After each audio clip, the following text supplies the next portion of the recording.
for people who are novices, for you know, they're enthusiastic about going out and doing Bigfoot research, what would be the top 5 pieces of equipment that you would recommend that they take with them? For me, there's two things I will not leave camp without, and that's my GPS. I have a emergency locator. You know, I can send for a SOS. It tells me where I'm at. I can track my hikes.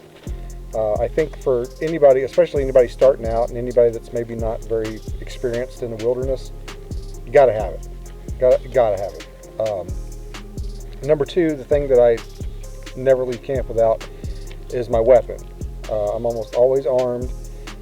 You know, there's bear, moose, all kinds of animals out there that, you know, you might have to worry about being aggressive. Not to mention, you know, people as well. I just, you know, but I am, you know, I've had firearms experience and training. Some people may not be comfortable carrying a weapon, but I suggest, you know, bear spray or something. Have something that you can, if not defend yourself with, at least maybe give you some time to get away from a threat. So, you know, that's my top 2 that I never leave camp without, is my weapon and my GPS locator. And then, you know, moving on, the next thing that's on my list as far as like when I leave camp to go out on expedition or researching is some type of camera, a camera, recording device, video camera, something. I usually just use my phone. It's got pretty good resolution, so you know it's kind of an all-in-one tool. And I always carry a backup camera, something else that I can film with, just in case. You know, I like the adage of 2 is 1, 1 is none. So I generally, if something's really important, I like to have 2 of them if I can. Sometimes that's not always cost effective. You know, those GPS units are pretty expensive nowadays. But then moving on, number 4, after, you know, my recording equipment would probably be a notebook, something to make notes in. Again, you know, you can use your phone or something if it has like a notepad app, but just take, you know, copious notes, detailed notes. You know, write down reminders of things maybe that you want to check for or do when you come across a track or hair or something like that. And number 5, I think probably number 5 would be, and we actually ran into this today, a scale, a ruler, a tape measure, something, so that when you find something, especially a track, you can put it down on the ground next to it, take a photo, and take some kind of measurement so that you have a sense of scale. I see so many pictures on the internet that are just a footprint in the dirt or something else, and there's no sense of scale to it whatsoever. You know, is it a children's foot? Is it, you know, is it an 18-inch long footprint? I mean, there's just no sense of scale whatsoever. So those are my top 5 things that I'd like to have on me at all times. Okay, cool.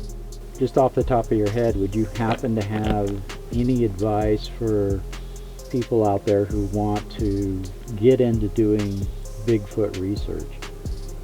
You know, let's say they've researched it online and watched a lot of videos, but now they want to go out in the field and want to start looking for some kind of evidence.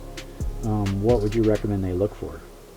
Well, you know, it's hard to train people in attention to detail. That's something that's really important when you're out, when you're looking for things. You know, I might walk past something and not even give it a second glance, and you might look at it and be like, oh man, look at that, that's really strange. You know, it's happened before, and vice versa. I've noticed things that other people haven't. You know, the best advice I can give is just to be vigilant. You know, ask questions. If you see something that you're not familiar with, you know, take photos of it. Find an expert in that field. If you find hairs, tracks, anything like that, just ask questions. Be, you know, inquisitive. Don't be afraid to, you know, learn. People are going to tell you, oh no, this is not a Bigfoot track. This is a bear track. I mean, you know, it happens. It's going to happen. So just, you know, be inquisitive. You know, be ready to learn. Yeah. Okay, so let's say somebody's out, they're doing some camping, they're just hiking around looking for some kind of Bigfoot evidence, and during the camping in the night they hear noises. Um, um, and it's a noise they're not familiar with. They can't identify what animal's making that noise. What would you recommend they do? If possible, get audio recording of it. I don't recommend running off into the woods at night. Um, that's just not good advice. But if you can get an audio recording of the sound, and then pass it on to another researcher, somebody that's more experienced. There's a lot of people out there that do work with Bigfoot vocalizations and stuff. They can take your recording, compare it to known animals, and see if it matches up with maybe previous suspected Bigfoot vocalizations, and they can give you an idea of like, well, this might be a Bigfoot, or this, we don't know what this is, so it's a good chance it could be a Bigfoot. Or they might say like, no, this is a fox. I don't know. I think the biggest, I don't want to steal Will's thunder, but one of the biggest things you can do is use your brain. Just not everything is Bigfoot. Just be analytical. Look at the evidence and be objective. That's good advice. Yeah, thanks. Yep, no problem.